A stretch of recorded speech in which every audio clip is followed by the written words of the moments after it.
जय हिंद दोस्तों, हम आपके लिए आज लेकर आए हैं बायोलॉजी के बहुत ही महत्वपूर्ण क्वेश्चन।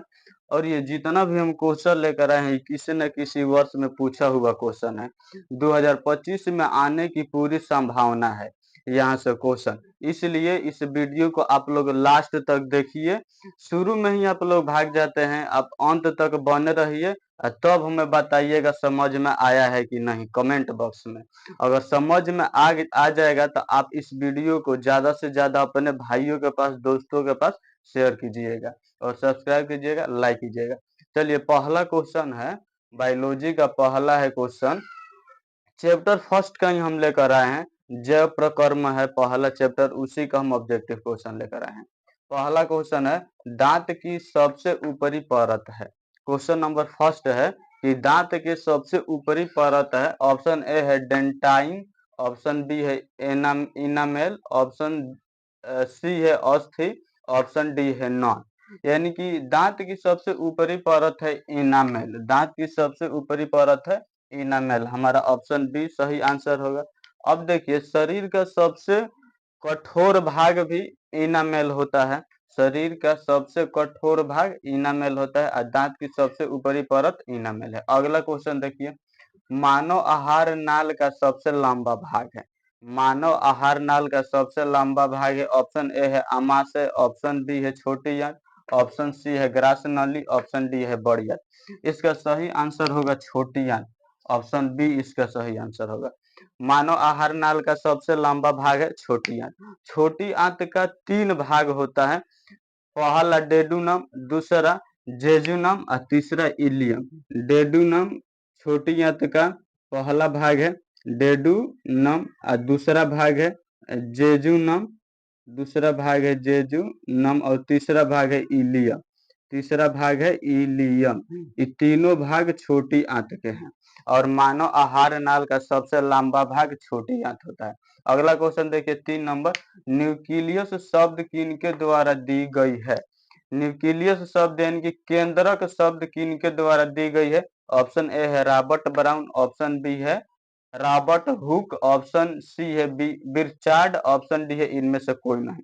यानी कि इसका सही आंसर होगा रॉबर्ट ब्राउन। न्यूक्लियस शब्द किनके द्वारा दी गई है तो रॉबर्ट ब्राउन के द्वारा दी गई है। और रॉबर्ट हुक ने कोशिका का खोज किए थे। और वो कैसी कोशिका थी, यानी कि मृत कोशिका थी। यानी कि मृत कोशिका का खोज रॉबर्ट हुक ने किए थे। और न्यूक्लियस शब्द यानी कि केंद्रक शब्द दिए थे रॉबर्ट ब्राउन ने। लेकिन जीवित कोशिका का खोज किए थे एंटोनी लीवेन हक ने। अब अगला क्वेश्चन देखिए 4 नंबर है, पौधे में भोजन किस रूप में जमा होता है। पेड़ पौधा में भोजन किस रूप में जमा होता है। ऑप्शन ए है ग्लूकोज के रूप में, ऑप्शन बी है प्रोटीन के रूप में, ऑप्शन सी है स्टार्च के रूप में, ऑप्शन डी है फैटी एसिड के रूप में। तो पौधों में भोजन स्टार्च के रूप में जमा होता है। ऑप्शन सी हमारा सही आंसर होगा। अगला क्वेश्चन देखिए 5 नंबर, पीतरस कहाँ से स्त्रावित होता है। पीतरस कहाँ से स्त्रावित होता है। ऑप्शन ए है यकृत, ऑप्शन बी है मुख गुहा, ऑप्शन सी है आमाशय, ऑप्शन डी है छोटी है। तो पीतरस यकृत से स्त्रावित होता है, यानी कि यकृत से निकलता है पीतरस से। पीतरस की प्रकृति क्षारीय होती है।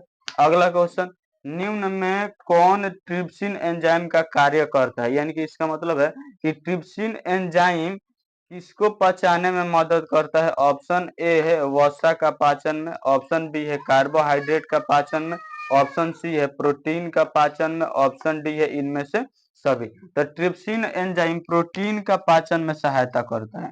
ट्रिप्सिन एंजाइम प्रोटीन को पचाने में सहायता प्रदान करता है। अब देखिए अगला क्वेश्चन है, मुख गुहा में आहार का कौन सा भाग का पाचन होता है। यानी कि मुख गुहा में आहार का कौन सा भाग का पाचन होता है। ऑप्शन ए है प्रोटीन, ऑप्शन बी है कार्बोहाइड्रेट, ऑप्शन सी है वसा, ऑप्शन डी है नॉन। यानी कि मुख गुहा में कार्बोहाइड्रेट का पाचन स्टार्ट हो जाता है, यानी कि कार्बोहाइड्रेट इसका सही आंसर हो जाएगा। अगला क्वेश्चन देखिए 8 नंबर क्वेश्चन है। क्वेश्चन नंबर 8, निम्न में स्वपोषी कौन है। निम्न में स्वपोषी कौन, यानी कि जो अपना भोजन स्वयं तैयार करता है वह स्वपोषी होता है। यानी कि जितना भी हरे पेड़ पौधा है वो सारा का सारा अपना भोजन स्वयं प्रदान करता है।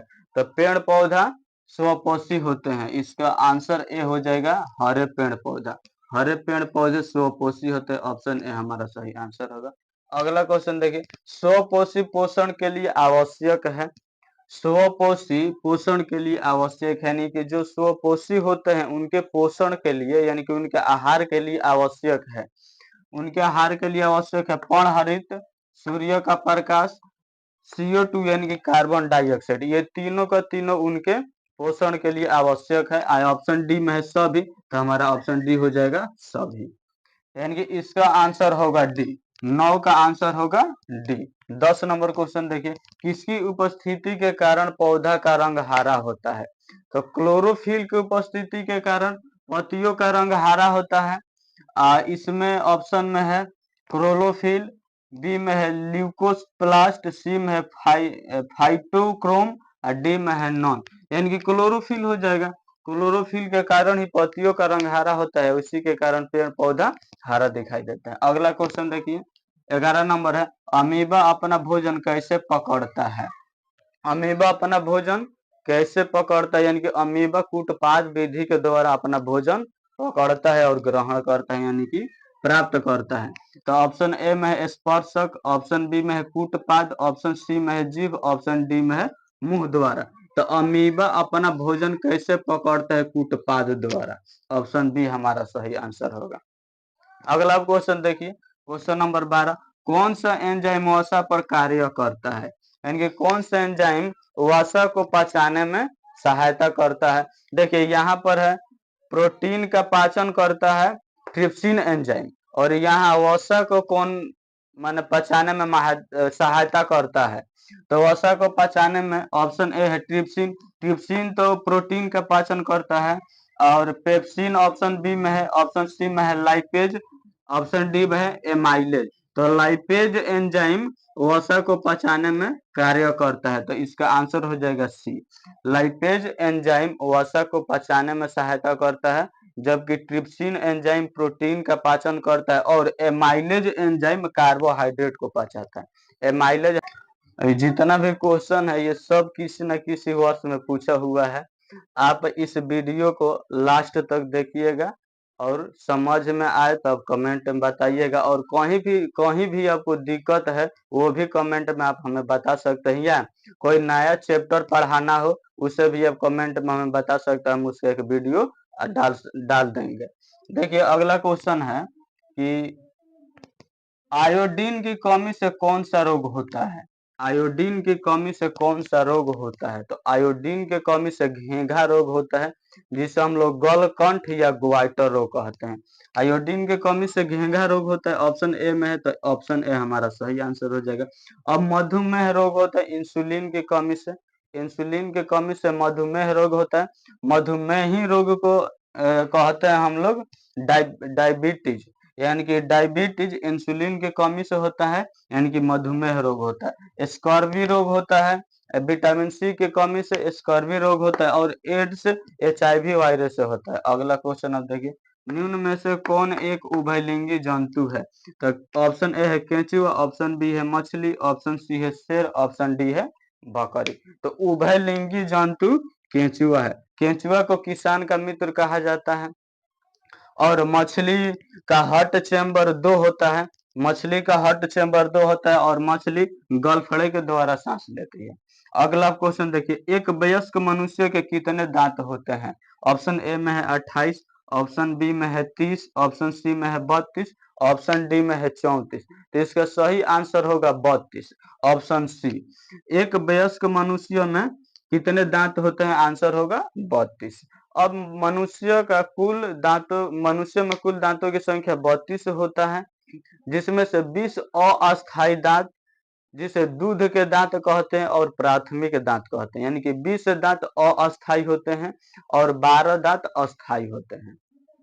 अगला क्वेश्चन देखिए, क्लोरोफिल वर्णन का रंग है। क्लोरोफिल वर्णन का रंग हरा होता है, ऑप्शन बी हमारा सही आंसर हो जाएगा। अगला क्वेश्चन 17 नंबर ग्रहणी भाग है। ग्रहणी ऑप्शन ए है बड़ी आंत, ऑप्शन बी है छोटी आंत, ऑप्शन सी है मुख्य गुहा, ऑप्शन डी है आमाशय। तो ग्रहणी छोटी आंत का भाग है।